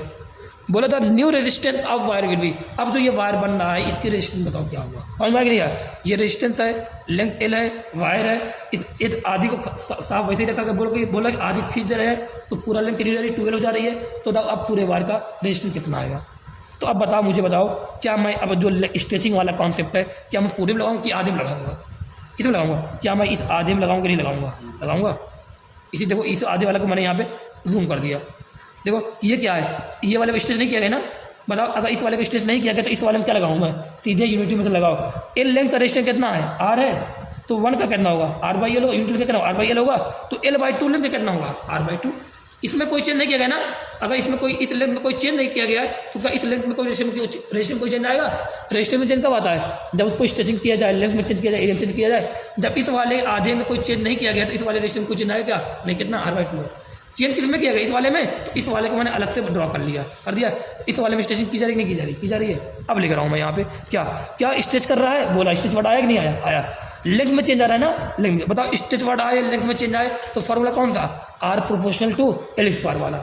तो क्या लिखा यहाँ पे, R2 upon R1 equal to L2 upon L1 का L स्क्वायर। R2 क्या है, इसका R2 क्या है, इसका रेजिस्टेंस निकालना कि नहीं, R2 लिख दिया। R1 ये R1 क्या है, कि R1 क्या लिखूँ, पूरे लिखूंगा नहीं, जितने में चेंज किया जा रहा है उतना दूँ, इसमें चेंज किया जा रहा है तो R1 कितना पहले R/2 लिखा, इसका लिखा। L2 बताइए, पूरा 2L था, हो गया था, ये L है, L/2 है, ये कितना हो जाएगा, 2L माइनस L/2 कितना, 3L/2 होगा। तो बताओ जो लेंथ जिसको खींचा गया है वो लेंथ स्ट्रेच कितना हो गया, 3L/2 हो गया नहीं हो गया, L2 कितना है 3L/2, ये कितना L/2, यहाँ निकाला तो R2 कितना 9R/2, मतलब इसकी रेजिस्टेंस कितनी आ गई 9R/2, इसकी कितनी है R/2, क्या दोनों सीरीज में लग रहा है, नहीं लग रहा है, तो रेजिस्टेंस कितना हो जाएगा, R1 प्लस R2 कर दो तो ये कितना हो गया, R/2 प्लस 9R/2, कितना आंसर आ गया 5R। बहुत अच्छा क्वेश्चन ये था, ध्यान में अच्छे से एक बार देखना, जिसको नहीं आया क्लास में पूछ लेगा। अगला क्वेश्चन देखो। मैंने आप लोगों को शायद लेस देन 5% वगैरह चीज़ बताई थी ना। लिखा एक silver wire is stretch so that इस लेंथ इंक्रीज बाई 0.5। एक वायर है जिसको स्ट्रेच कर दिया जा रहा है, उसकी लेंथ में कितना चेंज आ रहा है 0. ये क्या है, परसेंटेज है ना, तो क्या किसमें delta L by L into 100 कितना आ रहा है 0.5%। यही चीज़ है कि नहीं है, इसको पहले लिखना सीखो। परसेंटेज चेंज लेंथ कितना दे रहा है 0.5, तो क्या लिख लोगे कि नहीं लिख लोगे, लिख दोगे। क्या बोल रहा है द परसेंटेज चेंज रजिस्टर में परसेंटेज निकाल। क्या ये जो चेंज है वो मोर देन 5% कि लेस देन 5% है, लेस देन 5%।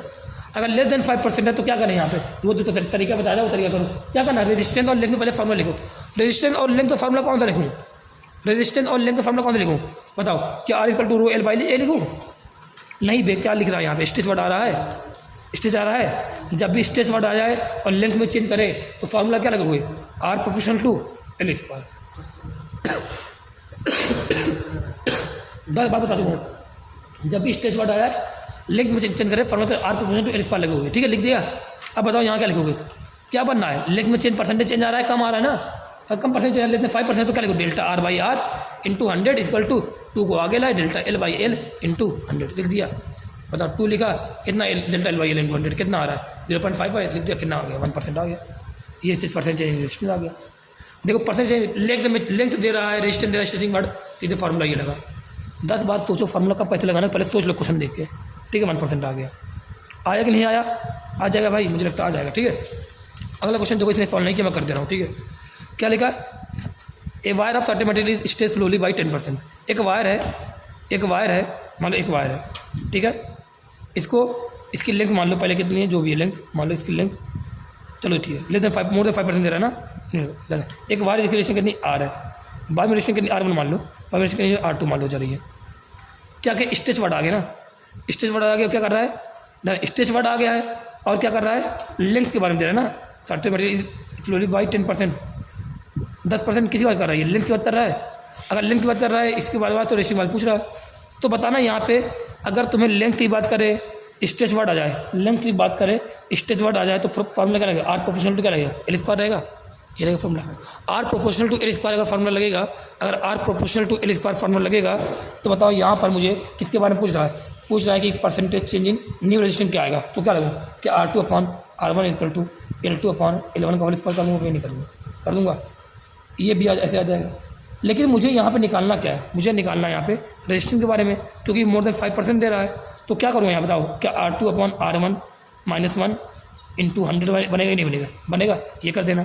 क्या तुम यहाँ पे परसेंटेज चेंज लेंथ पहले कितना रहेगा बताओ, जब भी मोर देन 5% तो हम लोग क्या करते हैं, जिसमें चेंज हम लोग क्या करते हैं बताना। यहाँ रेशिंग बारे में पूछा है, मोर देन 5% दे रहा है तो L1 क्या मान लो, 100 मान लो, L2 क्या मान लोगे 100 + 10 कितना आ गया 110। ठीक है, तो यहाँ पे L2 रखा कितना बताओ, L2 कितना रख दिया 110, L अपॉन में L1 कितना था L सॉरी 100L, अरे 100 लिख दिया 110, अरे 110 और 100 लिख दिया नहीं लिख दिया, स्क्वायर है 0 0 कैंसिल। बताओ 11 का स्क्वायर कितना आएगा 121, 10 का स्क्वायर कितना आएगा 100। तो बताओ R2/R1 कितना आ जाएगा 121/100 आ जाएगा। बताओ क्या ये 1.21 आ रहा है कि नहीं आ रहा है, तो बताओ ये R2 इक्वल टू क्या आ जाएगा, R2 इक्वल टू कितना आ जाएगा, R2 इक्वल टू 1.21 R1 आएगा कि नहीं आएगा, आएगा। तो बताओ R2 कितना आ गया 1.21 आएगा कि नहीं आएगा, हाँ 1.2 देखो यहाँ कि नहीं 1.21 टाइम, ये आ रहा है नहीं आ रहा है। क्या रेजिस्टिविटी को चेंज आएगा, रेजिस्टिविटी में रेजिस्टिविटी किस पर डिपेंड करती है, मटेरियल तो वही है, नहीं चेंज आएगा, तो ये आंसर है। ठीक है, अगला क्वेश्चन देखो ये वाला लिखा, if a copper wire is stage to make its cross section radius 0.1 metre 1% thinner, then radius में चेंज कर रहा है वो भी लेस देन 5% दे रहा है। अब पूछ रहा परसेंटेज चेंज इन क्या बोला, रेजिस्टेंस बोल रहा है। तो बताओ अगर रेडियस में बोल रहा है तो मैं देना स्टेज वर्ड आ रहा है कि नहीं आ रहा है, देना क्या स्टेज वर्ड आ रहा है, हाँ स्टेज वर्ड आ रहा है। क्या यहाँ पे रेडियस की बात कर रहा है, रेडियस की बात कर रहा है।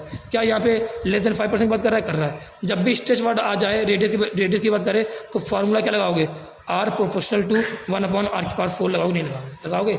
और क्योंकि ये लेस देन 5% की बात कर रहा है इसलिए R प्रोपोर्शनल, इसको R को ऊपर ले जाओ और क्या -4 हो गया। परसेंटेज चेंज रेडियस दे रहा है तो क्या करो डेल्टा R/R इंटू 100 कर दिया, -4 को आगे लाए डेल्टा R/R इंटू 100। ये क्या है, रेडियस है, परसेंटेज है, ये क्या परसेंटेज क्या है, ये रेजिस्टेंस है -4। ये कितना दे रहा है 0.1 दे रहा है, तो कितना आ गया -0.4% आएगा नहीं आएगा, आएगा आंसर खत्म, सिंपल है ये। फिर अगला क्वेश्चन ये देखो क्या दे रहा है यहाँ पर, अरे यार अच्छे क्वेश्चन, बहुत ठीक ठाक क्वेश्चन है यार। यहाँ पर दिया 3 copper wire of length cross sectional area, 3 copper wire है, एक कॉपर वायर की लेंथ कितना L है, एरिया कितना A है। दूसरे कवर की लेंथ कितनी 2a है, एरिया कितना a/2, तीसरे के l/2 है, तीसरे के और इसका एरिया 2a है। बोला किसका रेजिस्टेंस मिनिमम होगा।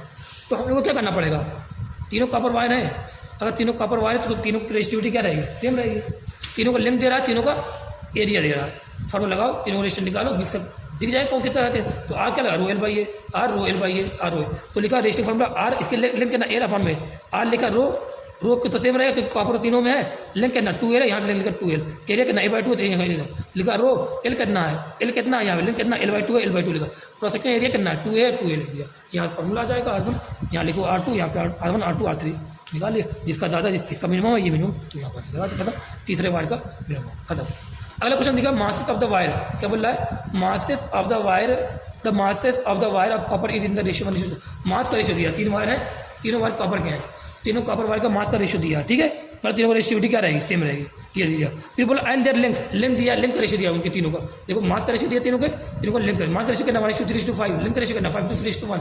बोला रेजिस्टिंग का रेशियो क्या आएगा, तो बताओ क्या यहाँ पे कहीं स्ट्रेचिंग वर्ड आया है, नहीं, तो बताओ किसके बारे में, लेंथ के बारे में दे रहा है, मास के बारे में दे रहा है, लेंथ के बारे में दे रहा है, मास के बारे में दे रहा है। अगर लेंथ के बारे में दे रहा है, मास के बारे में दे रहा है, तो शायद मैंने अभी फॉर्मूला निकलवाया था, आर इक्वल टू क्या रो एल बाई होता है एल से मल्टीप्लाई ऊपर, क्योंकि लेंथ बारे में दे रहा है इसलिए एल से मल्टीप्लाई ऊपर, एल से मल्टीप्लाई क्या कर दिया, नीचे कर दिया, नीचे क्या आ गया वॉल्यूम आ गया, ऊपर क्या है एल स्क्वायर है। क्या कहीं भी क्वेश्चन वॉल्यूम के बारे में नहीं, इसके बारे में मास के बारे में, तो वॉल्यूम ऑफ वायर क्या होगा, वॉल्यूम ऑफ वायर क्या मास अपॉन डेंसिटी होगा, तो मैंने लिखा मास अपॉन डेंसिटी, क्योंकि तीनों वायर कॉपर के हैं, तो डेंसिटी किस पर डिपेंड करती है, मटेरियल पे, इसलिए ट्यूब डेंसिटी क्या रहेगी, सेम इसको हटा दिया, रेशियोटी क्या रहेगी, सेम रहेगी, हटा रहेगी। तो आर क्या proportion, L square by M आ रहा है, तो यहाँ पे एल का रेशियो लिख दिया पूरा, L square by M, L square by M, L square by M, three square by M 3 लिख दिया, यहाँ पे वॉल्यूम प्रूफ की आंसर आ गया, ठीक है, सिंपल है। फिर अगला देखो क्या लिखा, इस copper wire is stage in to increase the its length by 20%। Copper wire को अगर लेंथ को इंक्रीज करना है 20% है, तो बताओ परसेंटेज चेंज रेजिस्टेंस कितना आएगा, बताओ। अगर लेंथ में इंक्रीज दे रहा है, वो भी मोर देन 10% दे रहा है, तो बेसिक फॉर्मूला जो लगाते हो लगाओ, बताओ लेंथ पहले कितना मान लो, 100 मान लो, बाद में कितना हो गया 20 इंक्रीज हो ना, तो प्लस करके कितना हो गया 20 हो गया, तो 20 के बाद में हो गया। परसेंटेज चेंज रेजिस्टेंस पूछ रहा है, परसेंटेज चेंज रेजिस्टेंस फॉर्मूला क्या होता है, R2/R1 - 1 × 100 होगा, ठीक है, ये रखा है। तो बताओ R2/R1 - 1 बताओ, यहाँ पर फॉर्मूला क्या लगाऊँ, यहाँ पे स्टेज वर्ड आ रहा है, क्या स्टेज वर्ड आ रहा है कि नहीं आ रहा है, अगर स्टेज वर्ड आ रहा है, लेंथ आ रहा है, तो बताओ फॉर्मूला क्या रहेगा, R proportion to L square रहेगा नहीं रहेगा, तो मैंने क्या लिखा R proportion to L square, तो R प्रोपोर्शन अगर एल स्क्वायर तो R2/R1 क्या रहेगा, L2/11 का होल स्क्वायर रहेगा नहीं रहेगा, रख दिया यहाँ पे, रख दिया। L2 कितना है 120 है, L1 कितना है 100 यहाँ वैल्यू रखा, तो क्या R2/R1 की वैल्यू आगे नहीं आ गई, R2/R1 की वैल्यू यहाँ पर करोगे आंसर, अरे R2/R1 की वैल्यू आ जाएगी, यहाँ पे आ जाएगी, तो R2/R1 की वैल्यू यहाँ पर करोगे आंसर आ जाएगी, नहीं आ जाएगा, आ जाएगा, ठीक है, R2/R1 की वैल्यू यहाँ पर आंसर आ जाएगा, सिंपल है, ठीक है। अगला क्वेश्चन देखो यहाँ पर, अब यहाँ पे क्या दे रहा है क्वेश्चन में, देखो लिखा 2 wires A and B are made up of same material, 2 wire same material बने हैं, मतलब क्या दोनों की रेजिस्टिविटी क्या रहेगी, सेम रहेगी। बोल रहा है कि हैव सेम मास, मतलब दोनों का मास क्या दोनों का सेम है। अब बोला वायर ए हैज रेडियस इतना, वायर बी हैज रेडियस इतना, ये बोले the resistance of the wire B is 2 ohm, B का रेजिस्टेंस दे रहा 2 ओम, पहले रेजिस्टेंस पूछा है। बताओ यहाँ पर ध्यान देना, बोल रहा 2 वायर ए और बी हैं, दोनों सेम बने हैं, सेम वायर ए और B radius, the resistance of wire to the resistance of the wire. बताना आप लोग मुझे यहाँ बताना, देख के बताना, क्या यहाँ पर मैं बोलूँ आर का फॉर्मूला, ध्यान देना, क्या आर का फॉर्मूला, क्या यहाँ पर कहीं स्ट्रेचिंग वर्ड है, अगर स्ट्रेचिंग वर्ड नहीं तो ये रेडियस देख के सीधे तुम लोग भाई गलती से 1/r प्रोपोर्शन टू r/4 मत कर देना। ये कब करोगे, जब स्ट्रेचिंग वगैरह दिया रहे, मेल्ट वगैरह दिया रहे। तो अगर ऐसा नहीं है तो सीधे क्या करो, आर का बेसिक फॉर्मूला रो L/A लगाया, ठीक है, रो L/A लगाया। क्या बोल रहा है कि दोनों वायर में, ध्यान देना, क्या यहाँ बोल रहा है यहाँ पे कि दोनों वायर सेम मटेरियल के बने हैं, हाँ, तो रो क्या रहेगा, सेम रहेगा। क्या यहाँ पे इसने बोला है कि दोनों वायर का मटेरियल से, अब बोला कि same material and same mass, wire radius इतना, वायर भी रेडियस इतना, द रेजिस्टेंस, ध्यान दोनों का सेम मास नहीं, दोनों सेम लेंथ होगा, ठीक है। क्या यहाँ पे ये चीज़ है कि नहीं है, ये हटा दिया। अब बताओ क्या आर जो प्रोपोर्शनल टू ए के आ रहा है कि नहीं आ रहा है, ए क्या है πr² है, तो यहाँ पे r स्क्वायर आएगा कि नहीं आएगा, तो यहाँ से फॉर्मूला करना आंसर आ जाएगा, ठीक है। फिर अगला क्वेश्चन देखना, यहाँ पर ये है, यहाँ देखो क्या आ रहा है, ए वायर ऑफ रेजिस्टेंस आर है, वायर रेडियस कितना इसका आर है, इसको स्टेज, अब देखो स्टेज वर्ड आ गया, till its radius become r/2, कब तक स्टेज कर रहे हैं, जब इसकी रेडियस कितनी हो जा रही है, r/2 हो जा रही है। अब बोला तो न्यू रेजिस्टेंस कितना हो जा रहा है, nr, पहले कितना रेजिस्टेंस आर है, रेडियस कितनी थी r थी, बोला इसकी रेडियस को r/2 कर दे रहे हैं, तो रेजिस्टेंस हो जा रहा है nr, तो इस n की वैल्यू निकालो। तो बताओ जब स्ट्रेच वर्ड आ जाए और रेडियस के बारे में दिया है तो फॉर्मूला क्या लगाओगे, r proportion to 1/r4 1/r4 लगाओगे, लगा दिया, यहाँ फॉर्मूला लगाया, रेशियो बनाया। अब बताओ यहाँ पहले r कितना ये कर दिया, यहाँ रखा, n की वैल्यू आ जाएगी, नहीं आ जाएगी, आ जाएगी। फिर अगला क्वेश्चन देखो यहाँ पर, यहाँ पर भी क्या देखना, यहाँ पर क्या, when a piece of aluminium wire of final length is drawn to reduce is diameter to half of it original value. यहाँ पर भी खींच रहे हैं, ड्रॉन मतलब क्या, इसको भी दबा रहे, स्टेज मतलब मेल्ट वगैरह कर रहे हैं। तो इसमें भी पहले रेजिस्टेंस कितना आ रहा है, डायमीटर कितना डी है। बोला अगर डायमीटर को डी/2 कर दे रहे हैं, हाफ कर दे रहे हैं, तो रेजिस्टेंस पे क्या फर्क पड़ेगा। तो डायमीटर और रेजिस्टेंस पे क्या ये फॉर्मूला नहीं है हमारे पास है, कब ये लगाएंगे, जब स्टिचिंग वर्ड आए, ड्रॉन वर्ड अगर आ जाए, ये जाए तो ये फॉर्मूला लगा देना, यहाँ से आंसर आ जाए। ठीक है, यहाँ दोनों ये सब फॉर्मूले है, किसके हैं, थियोरेटिकल है, देख लेना। ठीक है, ये फॉर्मूला देख लेना एक बार, क्वेश्चन सही हो जाएगा तुम्हारा। यहाँ पे ये चीज़ देख लेना, ये सब बस किसके हैं, ध्यान देना। लिखा था length of metallic wire is increase by 20, length को इंक्रीज करें 20% और एरिया को रिड्यूस करें 4%। लेंथ भी है, एरिया भी है, तो यहाँ पे सीधे फॉर्मूला लगा कोई, यहाँ पे सीधे बेस में आर इक्वल टू क्या, रो एल बाई ए लिखा कि नहीं लिखा, लिखा। क्या लेंथ में भी चेंज कर रहे हैं, क्या एरिया में भी चेंज कर रहे हैं, तो आर प्रोपोर्शन क्या आया, एल बाई ए क्या आया कि नहीं आया, आया। अच्छा क्वेश्चन है, यहाँ पे देखना 20% है, यहाँ पे 4% है, 20% 4% दोनों है, तो यहाँ पे लेस देन 5% वाला फॉर्मूला लगा। अच्छा क्वेश्चन ये है, तो यहाँ पे मैंने पहले L1 की क्या माना, 100 माना, लेंथ पे कितना होता है 20 हो जा रहा है, तो L2 क्या मान लिया, अरे L1 को 100 माना, L2 क्या मान लिया 120 मान लिया, एरिया पहले कितना मान लिया है 100 मान लिया है, रिड्यूस हो रहा है ना, तो कितना A2 कितना मान लिया 4 रिड्यूस जाने वाले। ऐसा क्यों कर रहा हूँ, यहाँ पे लेस देन 5% क्यों लगा रहा हूँ, क्योंकि यहाँ पे लेंथ भी है और एरिया भी है, और लेंथ को इंक्रीज कर रहे हैं मोर देन 5% से, तो यहाँ पे सीधे बेसिक फॉर्मूला जो रहता है वो लगाओ, ट्रिक वगैरह मत लगाओ। यहाँ पे आगे अलग रख दिया, L1 L, L2 120, A1 100 घटा के ये रिड्यूस हो रहा है, तो घटा के ना 4 घटा दिया, 96 कर दिया। अब बताओ यहाँ पे ये है, तो क्या मैं यहाँ पे अब फार्मूले में सीधे रख सकता हूँ ये वैल्यू, अरे मुझे L2 पता है, A1 पता है, तो R2/R1 क्या बनेगा, L2/L1, A1/A2 बनेगा, A2 A1 की वैल्यू रख दिया, यहाँ से R2/R1 आगे नहीं आ गया। हमें क्या चाहिए, परसेंटेज चेंज डिस्टेंस चाहिए, परसेंटेज चेंज डिस्टेंस क्या था, R2/R1 -1 × 100 होता ही नहीं होता है, ये वैल्यू निकाली, यहाँ पे पुट कर दिया, आंसर आ जाएगा। ठीक है, ये देख लेना एक क्वेश्चन एक बार। अब ये क्वेश्चन देखो, ये करवाया था अभी, क्या रहेगा, I = J cos थीटा नहीं लगेगा, अरे लगेगा, थीटा क्या 45 डिग्री आया था, अभी क्या था किएगा, आ जाएगा, यहाँ पे निकाल देना, J की वैल्यू निकाल देना। ठीक है, आंसर यहाँ पे। अब ये ग्राफ वाले क्वेश्चन है, अभी मैं आप लोग को शाम में पढ़ाऊंगा, ये देखना ग्राफ वाला क्वेश्चन पढ़ाऊंगा। जब ग्राफ वाले हो जाएंगे तो ये टेम्परेचर वाला क्वेश्चन कराऊंगा, जब ये हो जाएंगे तो फिर आप लोग को मैं सीरीज कॉम्बिनेशन वगैरह आगे पढ़ाऊंगा। ठीक है, आज ये इतना खत्म करना है, यहाँ तक तो खत्म करना है कम से कम। ठीक है, ये खत्म कर देंगे, फिर आगे हमारे पास क्या है, ये सब चीज़ें हैं, थोड़ा थोड़ा करके खत्म हो जाएगा। ये वाला क्वेश्चन कर लोगे नहीं कर लोगे, बताओ, ये ग्राफ वाले बता दूँ अभी थोड़ा सा, और देख लो, थोड़ा सा देख लो। ठीक है, देखो सबसे पहले V और I है, V और I है, I वर्सेस V है। ठीक है, ये ओमिक कंडक्टर ग्राफ बना रहा हूँ, ओमिक कंडक्टर ग्राफ बना रहा हूँ। ओमिक कंडक्टर ग्राफ ऐसे बनता है, VI ग्राफ ऐसे बनता है, IV ग्राफ ऐसे बनता है।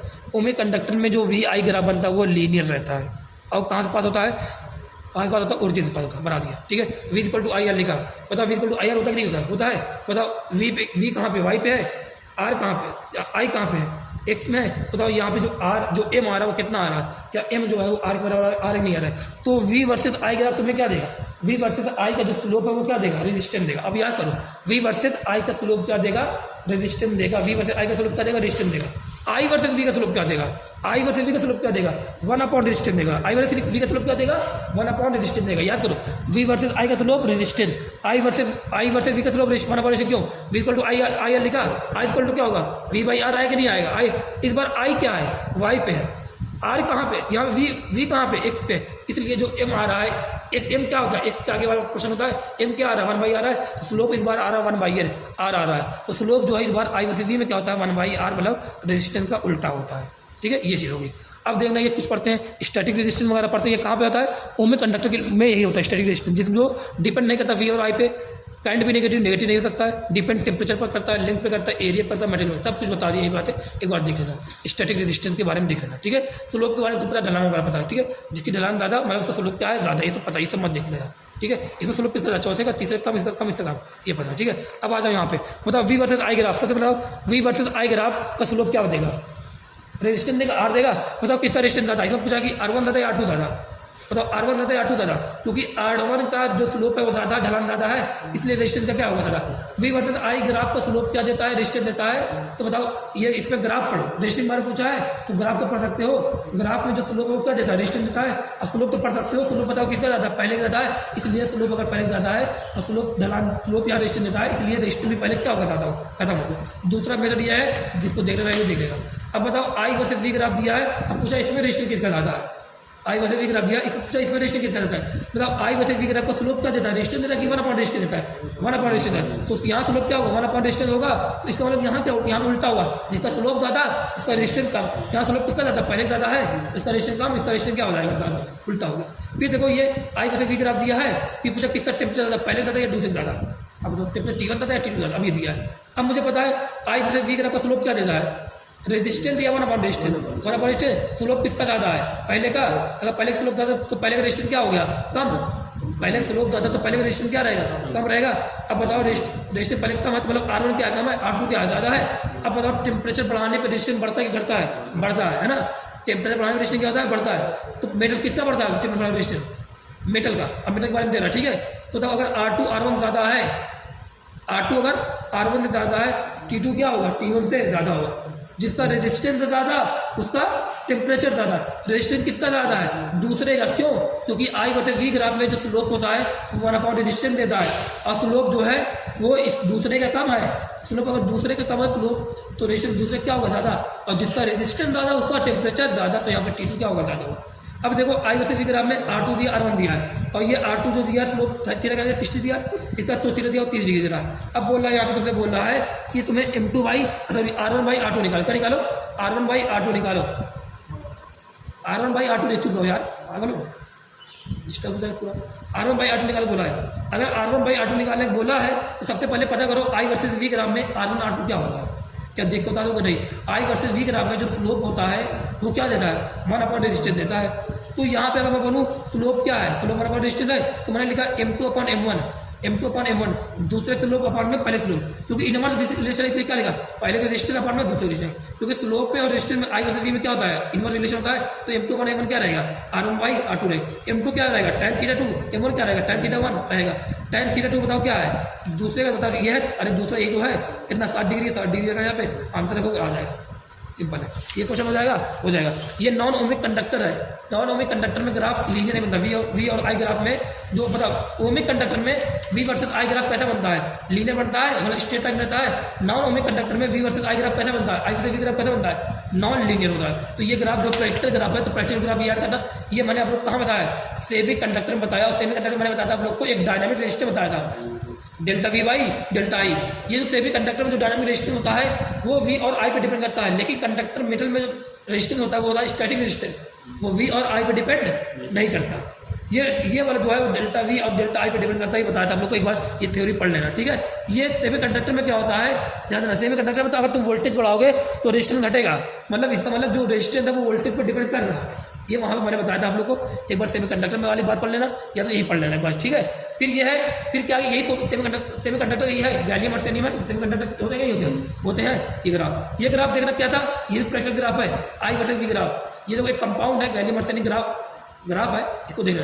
ये क्या होता है, देखना, कम वोल्टेज पर ना, कम वोल्टेज पर क्या होता है, ये बिहेव करता है एकदम ओमिक कंडक्टर जैसा। देखो लीनियर बनना कि नहीं बन रहा है, लेकिन जैसे जैसे तुम वोल्टेज बढ़ाओगे ना, ये बिहेव करने लगता है किस तरह, सेमी कंडक्टर जैसे, नॉन लीनियर। बताओ फिर क्या हो रहा है, ये बढ़ रहा है, तो वोल्टेज बढ़ाने करंट क्या हो रहा है, बढ़ रहा है। लेकिन उसके बाद कुछ देर बाद फिर क्या, तो वोल्टेज बढ़ाते रहोगे ना तो करंट क्या हो जाएगा, घट जाएगा।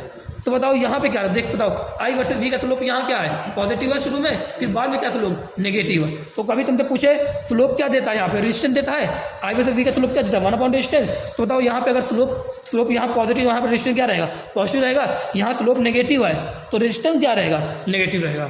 अब बताया था ना आप लोग को, बताया ना कि नॉन ओमिक कंडक्टर में जो रेजिस्टेंस होता है वो पॉजिटिव हो सकता है, नेगेटिव हो सकता है, और वी और आई पे डिपेंड कर रहा है कि नहीं कर रहा है, देखो कर रहा है डिपेंड।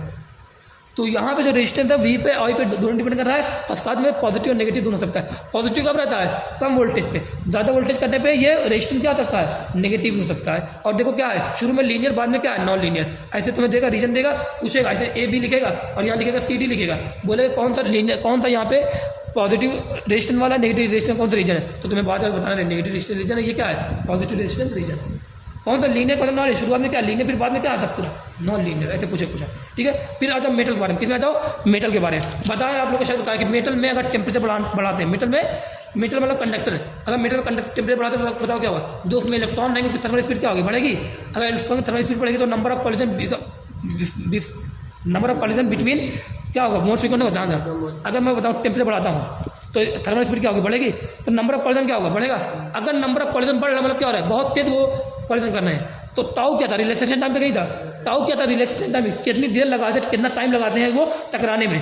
जब बताओ नंबर ऑफ पॉइंट बढ़ रहा है, इसका मतलब क्या हो रहा है, वो तेज टकरा रहे हैं, तो टाइम क्या होगा, घटेगा नहीं घटेगा, मतलब वो जल्दी जल्दी टकरा रहे हैं, फ्रिक्वेंटली टकरा रहे हैं, टाइम घटे। तो बताओ टेम्परेचर बढ़ाने पर बताओ क्या हुआ, थर्मल स्पीड क्या हो रही है, बढ़ रही है। तो एन क्या हो रहा है, नंबर ऑफ पॉइंट क्या हो रहा है, बढ़ रहा है।